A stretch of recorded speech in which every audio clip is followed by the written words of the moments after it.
Hi friend, it is Saturday. I'm Pat Sloan and we're here for the daily topic. I think I'm going to change it to topics for August. Let me know what you think, because that's kind of where it's evolved. Sometimes it's a challenge, sometimes it's just talking about things. So today the topic is, and then you can call it a challenge, is first quilt. First quilt, first quilt. I like talking about our first quilts. One of the things when I interview people is I love to hear what their first quilt was, and so many people made their first quilt for a baby. I did not. So I'm going to show you, I have a picture of my first quilt. I actually have, I consider them three first quilts, so I'm going to tell you about them. But Greg's going to first show you the picture here. In my triangle book, I have a little bit about my first quilts. Some of my first quilts here in the front of the book. And so, do you have that thing, Greg, that you can lay on top of there, that like mark, I don't know. Just stick there, there it goes, it stays open. Okay, so I'm going to talk about these for a second.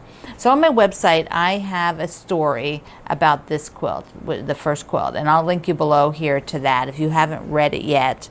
It's kind of funny. So this is my first quilt, which I did as a bedspread. This was back in 1978. I had never really seen quilts until I met Greg and his family. They had some utility quilts. And so basically when I needed to make a bedspread for our first home, I thought, okay, I'm just going to make one of those quilts like Mama made, his grandmother. And so I went to the store and I got, you know, this lovely calico and a burgundy and a light blue, because I guess those were the colors of the day. So that is my first quilt. This is what I call my, actually I call it my second first quilt, but I'm going to tell you a little bit about something that went in between these two. So this was the first sampler that I did in a quilt shop, taking the class where we did, you know, we were only supposed to do 4 blocks. Let me just tell you that. We were only supposed to do 4, but I loved it so much I did more blocks. And we were using the book Quilts, Quilts, Quilts, and so I had access to all the blocks that were in there. Okay, Greg, you want to lift that up? So first I want to tell you about what came between this first quilt in 1978 and then the next one I did, which I forget what date that was, but I don't have it written there. But it was about, it was quite a few years after that. For some reason, you know, it was in the 90s, I suppose, or late 80s. Anyway, my friend Gwen said that I needed to learn to quilt. We worked together in an office. My first career was in computers. I was in computer science, and we were, you know, nerdy geeks working in high tech. So she said, you need to learn to quilt. So she took me to a little quilt shop, and they had this class to do this sampler, which was, you know, all by hand, cardboard templates, you know, make your first quilt. But I wasn't sure that I wanted to really dive into that because I had made that other one already, and you know, it was okay, but I wasn't sure that that's really what I wanted to be doing. So and I looked for it, I couldn't find it, but they had this thing where you could make a little doll quilt. So they were only, you know, about this big, and they had smaller size. It was simple. I think it was like a 4 patches on point. So if any of you have not ever done a quilt on point, let me tell you that the second quilt I ever made was not only on point, it was a miniature. So I thought, well, that's just one day, and I would make that because then I could see if I liked it. I already sewed clothing, so sewing was not intimidating to me at all. These were just straight lines, so there was nothing about it that was scary.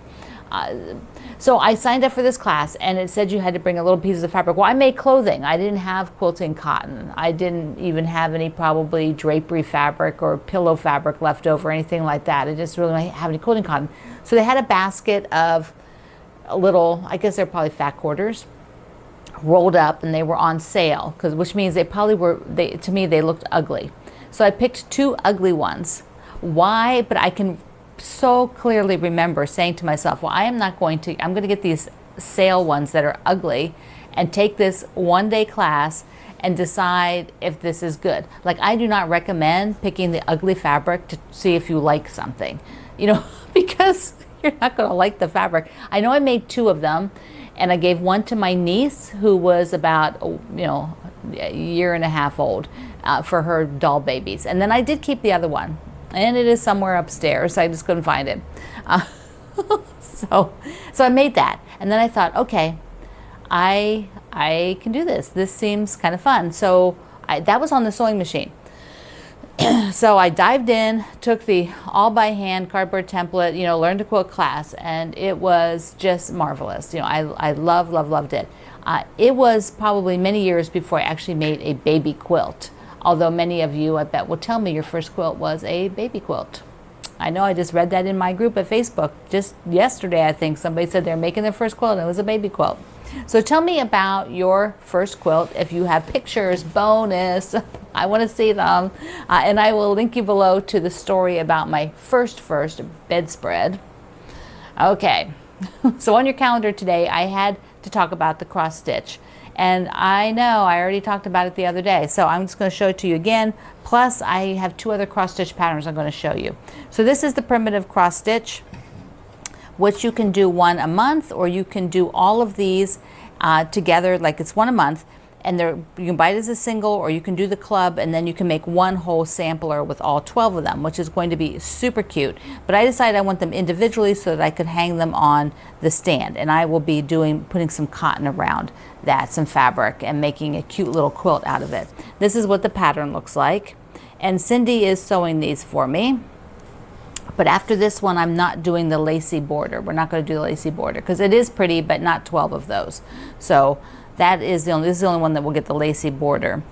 And then I will just use fabric for the rest of them. Okay, so I want to show you two other cross stitch. I will just hold them up because this looks like our jelly snowflake. It's sort of similar. Like, it's not the same, but it is a similar, called Starlight Snowflake.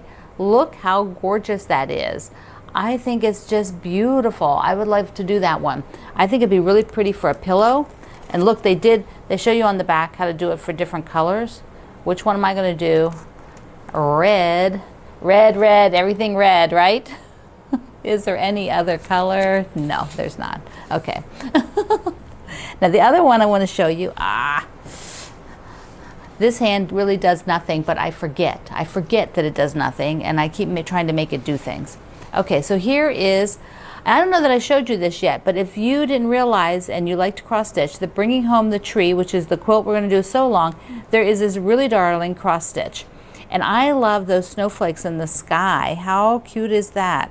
And it's got the sort of Bringing Home the Tree.